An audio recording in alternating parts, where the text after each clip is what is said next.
nama saya Kurniasari dengan nomor induk mahasiswa 20005 10231.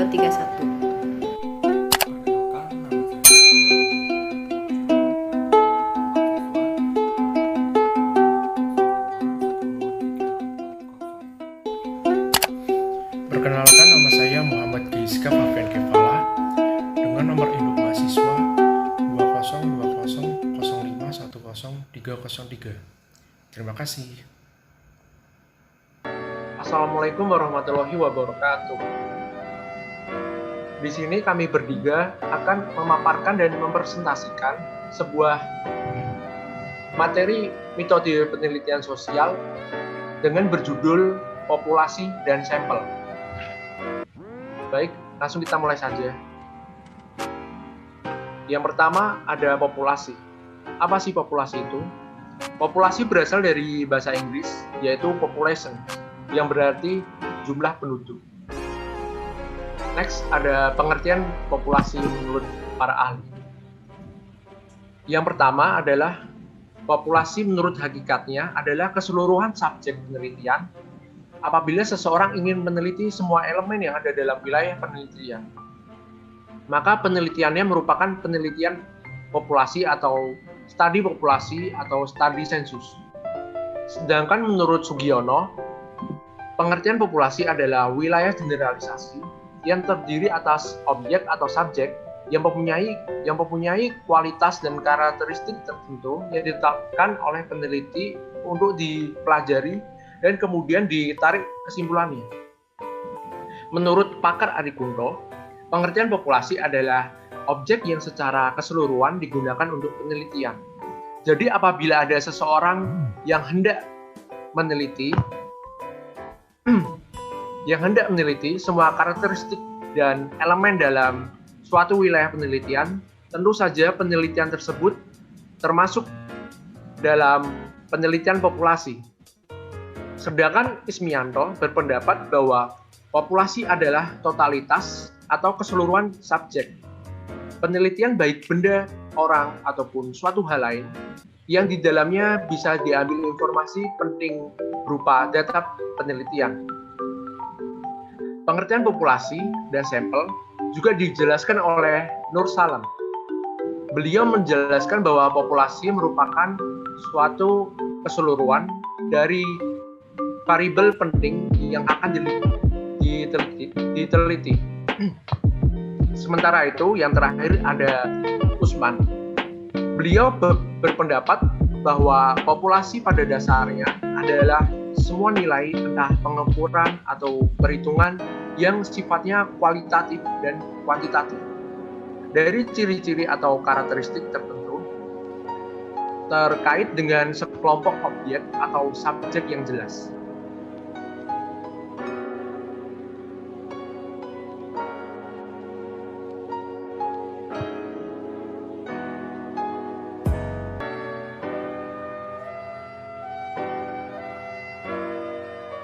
Berikutnya, dari beberapa pengertian populasi menurut para ahli tersebut, menunjukkan bahwa populasi memiliki peranan yang sangat penting untuk membantu peneliti mendapatkan hasil yang diinginkan. Sebagian dari kita mungkin mengira bahwa populasi yang dimaksud adalah makhluk hidup atau manusia. Padahal populasi dalam dunia penelitian sifatnya umum, berupa benda alam atau makhluk hidup yang ada di dunia ini. Populasi bukan sekedar jumlah subjek atau objek yang kemudian dipelajari dan diteliti. Tapi populasi harus bisa menunjukkan sifat-sifat dan semua karakter yang dimiliki oleh subjek atau objek yang akan diteliti tersebut. Jadi populasi bukan hanya orang, tapi juga objek dan benda-benda yang ada di alam. Populasi juga bukan sekedar jumlah yang ada pada objek atau subjek yang dipelajari, tetapi meliputi karakteristik atau sifat yang dimiliki oleh subjek atau objek tersebut. Oleh karena itu, satu orang pun dapat dianggap sebagai populasi, sebab satu orang tersebut mempunyai ciri-ciri dan karakteristik mulai dari hobi, gaya bicara, dan kepribadian, dan lain-lain nampak berbeda dari satu orang lainnya. Selanjutnya, jenis-jenis populasi. Populasi dapat dikelompokkan dalam berbagai jenis, antara lain yang pertama dilihat dari penentuan sumber data. Populasi terbatas yaitu populasi yang memiliki sumber data yang jelas, batas-batasnya secara kuantitatif. Contohnya, jumlah murid SLTP di Semarang pada tahun 2018 sebanyak 170.000 siswa. Terdiri dari 95.000 murid putra dan 75.000 murid putri. Selanjutnya, populasi tak terhingga, yaitu populasi yang memiliki sumber data yang tidak dapat ditentukan batas-batasnya secara kuantitatif. Oleh karenanya, luas populasi yang bersifat tak terhingga dan hanya dapat dijelaskan secara kualitatif. Misalnya, contohnya seperti jumlah tunawisma di Indonesia. Ini berarti harus dihitung jumlah tunawisma yang di Indonesia dari tahun ke tahun dan tiap kota. Tidak saja perhitungan terhadap jumlah tunawisma, tetapi juga dilakukan penafsiran jumlah tunawisma di waktu yang akan datang. Selanjutnya yang kedua, populasi dilihat dari kompleksitas objek populasi. Yang pertama ada populasi homogen, yaitu keseluruhan individu yang menjadi anggota populasi, memiliki sifat-sifat yang relatif yang sama dengan yang lainnya. Sifat populasi seperti ini banyak dijumpai pada medan eksakta, misalnya air. Ciri yang menonjol dari populasi homogen, tidak ada perbedaan hasil tes dari jumlah tes populasi yang berbeda. Maksudnya adalah gejala yang timbul pada 1 kali percobaan atau tes merupakan gejala yang timbul pada 100 kali atau lebih tes terhadap populasi yang sama. Yang kedua adalah ada populasi heterogen, yaitu keseluruhan individu anggota populasi yang relatif yang memiliki sifat-sifat individual, di mana sifat tersebut membedakan individu anggota populasi yang satu dengan yang lainnya. Dengan kata lain, bahwa individu anggota populasi memiliki sifat yang bervariasi, sehingga memerlukan penjelasan terhadap sifat-sifat tersebut baik secara kuantitatif maupun kualitatif. Selain perbedaan-perbedaan di atas, populasi juga dapat dibedakan antara populasi sampling dan populasi sasaran. Misalnya apabila kita mengambil rumah tangga sebagai sampel, sedangkan yang diteliti hanyalah rumah tangga yang bekerja sebagai petani, maka keseluruhan rumah tangga dalam wilayah penelitian tersebut disebut populasi sampling, sedangkan seluruh petani dalam wilayah penelitian tersebut disebut populasi. Sekian dari presentasi dari saya. Presentasi selanjutnya akan dijelaskan oleh rekan saya bernama Nia Kurniasari. Terima kasih. Berikutnya, sampel. Populasi dan sampel sebenarnya memiliki keterkaitan, karena sampel merupakan bagian dari populasi. Definisi dari sampel adalah sebagian dari subjek dalam populasi yang diteliti, yang sudah tentu mampu secara representatif dapat mewakili populasinya. Definisi sampel menurut Tsukiji. Sampel adalah sebagian untuk diambil dari keseluruhan objek yang diteliti dan dianggap mewakili seluruh populasi. Sampel adalah sebagian objek yang diambil dari keseluruhan objek yang diteliti dan dianggap mewakili seluruh populasi. Definisi sampel menurut Sugiono, sampel adalah bagian atau jumlah dan karakteristik yang dimiliki oleh suatu populasi tersebut. Apabila populasi besar dan peneliti tidak mungkin mempelajari semua yang ada pada populasi, misalnya karena keterbatasan dana, tenaga, dan waktu, maka peneliti akan mengambil sampel dari populasi itu. Apa yang dipelajari dari sampel itu, simpulannya akan diberlakukan untuk populasi. Untuk itu, sampel yang diambil dari populasi harus betul-betul representatif. Next. Maka dapat disimpulkan bahwa sampel adalah bagian dari karakteristik atau ciri yang dimiliki oleh suatu populasi. Dapat juga dikatakan bahwa sampel merupakan bagian kecil yang diambil dari anggota populasi berdasarkan prosedur yang sudah ditentukan sehingga dapat digunakan untuk mewakili populasinya. Sampel diambil karena jumlah populasinya yang terlalu besar sehingga sangat sulit jika peneliti untuk mempelajarinya semua. Hal ini tentu saja terbatas pada tenaga, waktu, dan biaya penelitian yang akan dikeluarkan. Populasi dan sampel penelitian contohnya adalah metode deskriptif, yang dimana peneliti mengumpulkan data dari populasi yang berupa sampel untuk diteliti oleh peneliti lalu diambil kemudian kesimpulannya.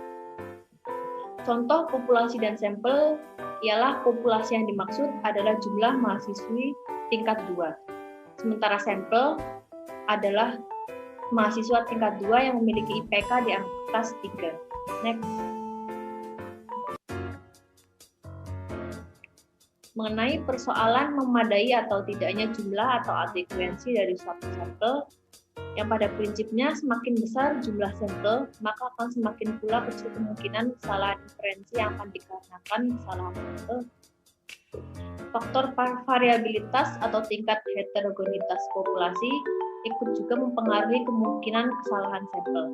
Dan karenanya, semakin heterogen suatu populasi, maka semakin besar pula jumlah sampel yang sebaiknya diambil. Apabila jumlah populasi yang dipandang terlalu besar untuk menghemat waktu, biaya, dan tenaga, maka peneliti tidak meneliti seluruh anggota populasi.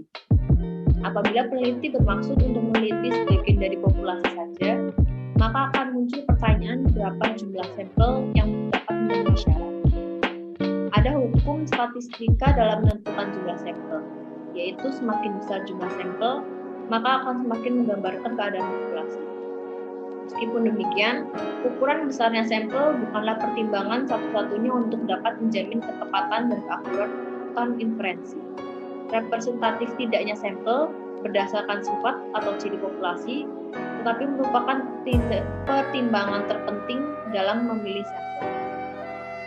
Selain berdasarkan ketentuan di atas, perlu pula penentuan jumlah sampel dikaji dari karakteristik populasi. Bila populasi bersifat homogen, maka tidak dituntut bagi peneliti sampelnya jumlahnya besar, misalnya saja dalam pemeriksaan golongan darah. Meskipun pemakaian jumlah sampel yang besar sangatlah dianjurkan, untuk dalam pertimbangan adanya berbagai keterbatasan pada peneliti, sehingga peneliti berusaha mengambil sampel minimal dengan syarat dan aturan statistika tetap terpenuhi, sebagaimana yang telah dianjurkan oleh Isaac dan Michael. Dengan menggunakan rumus tertentu, Isaac dan Michael memberikan hasil akhir jumlah sampel terhadap jumlah populasi antara 10 hingga 100.000. Next. Dari keterangan di atas, maka karakteristik populasi merupakan hal yang penting untuk dipertimbangkan di samping pemadaiannya jumlah dalam pengambilan sampel. Ada 4 parameter yang dapat dianggap menentukan representativeness atau sampel yang benar-benar mencerminkan populasinya, yaitu variabilitas populasi. Variabilitas populasi merupakan hal yang sudah given, yang artinya peneliti harus menerima sebagaimana adanya dan tidak dapat mengatur atau memanipulasi. Berikutnya, makin besar sampel yang diambil, maka akan semakin besar atau tinggi taraf representativeness sampel tersebut. Apabila populasinya homogen secara sempurna, besarnya sampel tidak mempengaruhi taraf representativeness sampel.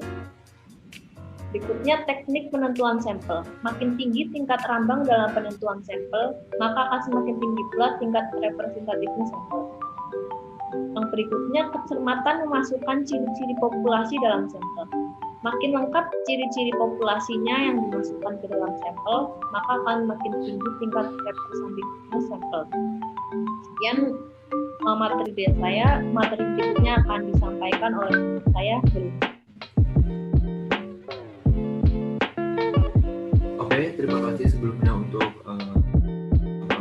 materi. Selanjutnya di sini ada hubungan antara sampel dan populasi. Nah, apa aja sih hubungan yang terkait antara sampel dan populasi ini? Sebelumnya kita cari tahu terlebih dahulu apa itu sampel dan apa itu populasi.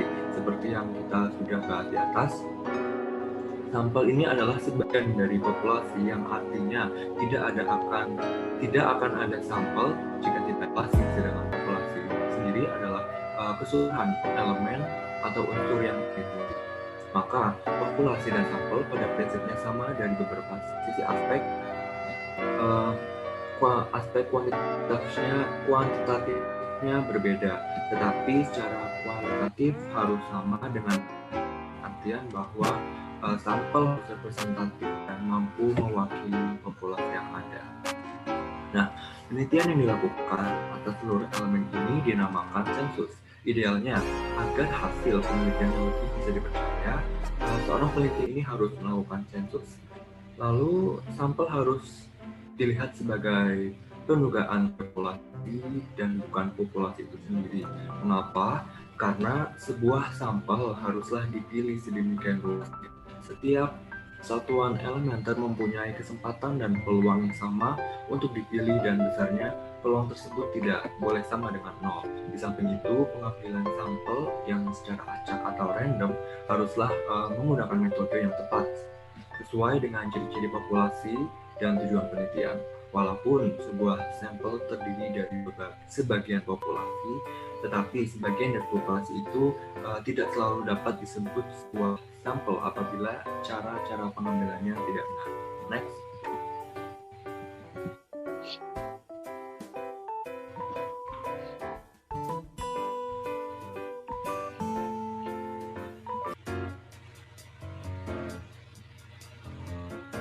Oke.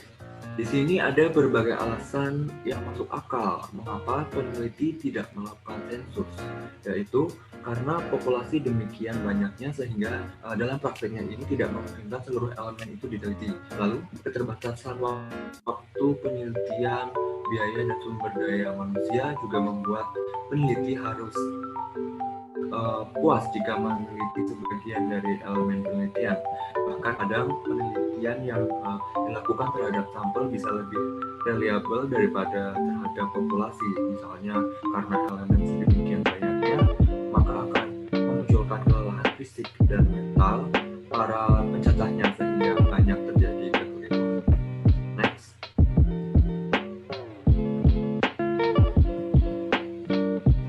Lalu ada cara pemilihan sampel. Cara pemilihan sampel ini juga dikenal dengan nama teknik sampling atau teknik pengambilan sampel. Populasi atau universe adalah sekelompok kejadian atau benda yang dijadikan objek penelitian. Sebagai contohnya, jika yang ingin diteliti adalah sikap konsumen terhadap satu produk tertentu, maka populasi adalah seluruh konsumen produk tersebut. Dan jika yang diteliti adalah laporan keuangan perusahaan A, maka populasinya adalah keseluruhan laporan dari keuangan perusahaan tersebut. Dan jika yang diteliti adalah motivasi pegawai, maka populasinya juga adalah seluruh pegawai dari departemen.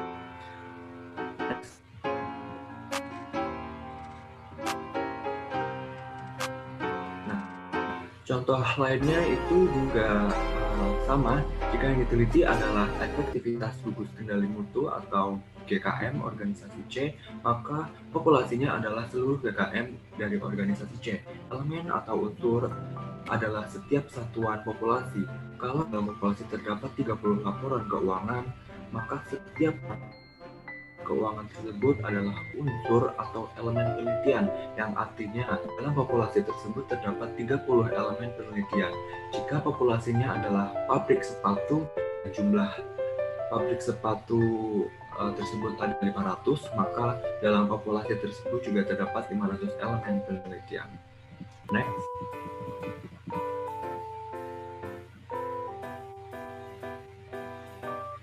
Selanjutnya ada langkah-langkah memilih sampel. Nah, langkah-langkah memilih sampel ini dapat dilakukan dengan cara membentukkan karakteristik populasi, menentukan teknik pemilihan sampel, menentukan besaran sampel, dan memilih sampel. Di antaranya adalah sampel acak atau random sampling. Ini yang berarti teknik pengambilan sampel yang setiap anggota populasinya memiliki kesempatan sama untuk menjadi anggota sampel. Lalu ada sampel terstratifikasi atau stratified sampling. Ini merupakan teknik pengambilan sampel yang digunakan pada sampel apabila terdiri atas beberapa tingkat. Lalu ketiga ada sampel rumpun atau cluster sampling. Ini merupakan teknik pengambilan sampel secara acak dengan perbedaan bahwa setiap unit sampelnya merupakan kumpulan atau cluster dari unsur-unsur. Lalu ada proportional sampling. Ini merupakan teknik cara pengambilan sampel dan tiap-tiap subpopulasi dengan memperhitungkan subpopulasi. Lalu ada probability sampling. Ini merupakan teknik pengambilan sampel berdasarkan pembagian area. Lalu yang terakhir ada incidental sampling. Ini merupakan pengambilan sampel secara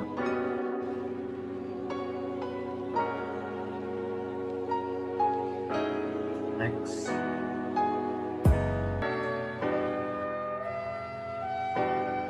Nah, di sini ada teknik penarikan sampel.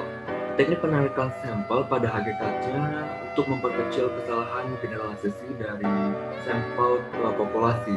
Dalam penentuan sampel itu ada 4 hal yang harus dipertimbangkan untuk menentukan besarnya sampel yang diambil, sehingga dapat diperoleh gambaran yang representatif dari populasinya. Faktor yang pertama itu ada tingkat keseragaman dari populasi. Semakin homogen populasi ini, semakin kecil pula sampel yang diambil. Lalu faktor yang kedua, ada tingkat presisi atau ketepatan ketelitian yang dikehendaki tiap. Nah, makin tinggi tingkat presisi yang dikehendaki, semakin besar pula anggota sampel yang harus diambil. Karena semakin besar sampel, akan semakin kecil penyimpangan terhadap nilai populasi yang didapat. Lalu yang ketiga, ada rencana analisis dikaitkan dengan kebutuhan untuk analisis. Kadang besarnya sampel masih belum mencukupi kebutuhan analisis, sehingga ini memungkinkan sampel yang lebih besar. Lalu faktor itu ada teknik penelitian sampel yang digunakan. Penentuan ukuran sampel diatur juga oleh teknik penentuan sampel yang digunakan. Jika teknik yang digunakan tepat atau representatif, maka sampel juga akan terjaga. Ini juga tergantung oleh biaya, tenaga, dan waktu yang disediakan. Dan dalam persoalan teknik sampling ini juga dijumpai beberapa pembagian yang berbeda-beda, walaupun pada dasarnya bertolak dari asumsi yang sama. Asumsi pokoknya itu adalah teknik sampling harus secara maksimal memungkinkan diperoleh sampel yang representatif. Sekian dari saya, selanjutnya bisa dilanjutkan oleh Pak Fian.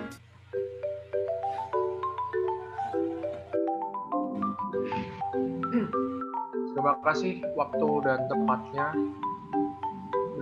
Baiklah, untuk mengakhiri presentasi kita pada kesempatan kali ini, di sini selanjutnya saya akan membacakan kesimpulan pada presentasi kita.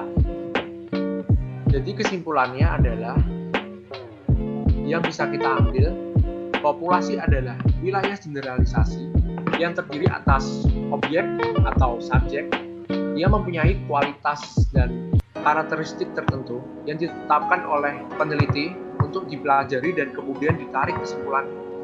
Jadi populasi bukan hanya orang, tapi juga objek dan benda-benda alam yang lain. Sedangkan sampel adalah bagian dari populasi yang memiliki sifat-sifat yang sama dari objek yang merupakan sumber data. Secara sederhana, sampel dapat dikatakan bahwa sampel adalah sebagian dari populasi yang terpilih dan mewakili populasi tersebut. Jenis-jenis populasi diantaranya populasi berdasarkan atas jumlah dibedakan menjadi populasi terbatas atau definite dan populasi tak terbatas atau indefinite. Populasi berdasarkan atas turunan dari populasi terbatas tetapi dengan ruang lingkup yang lebih dipersempit, yang digolongkan menjadi populasi teoritis dan populasi tersedia. Populasi berdasarkan atas variasi unsur pembentuk sumber data yaitu populasi yang bersifat homogen dan populasi yang bersifat heterogen. Sedangkan cara pengambilan sampel atau teknik sampling secara garis besar dapat digolongkan menjadi dua, yaitu probability sampling atau pengambilan sampel berdasarkan peluang, dan non-probability sampling atau pengambilan sampel yang tidak berdasarkan peluang. Sekian presentasi dari kami. Mohon maaf bila ada tutur kata kami yang tidak berkenan. Kami undur diri. Makasih atas kesempatan dan perhatiannya. Wassalamualaikum warahmatullahi wabarakatuh.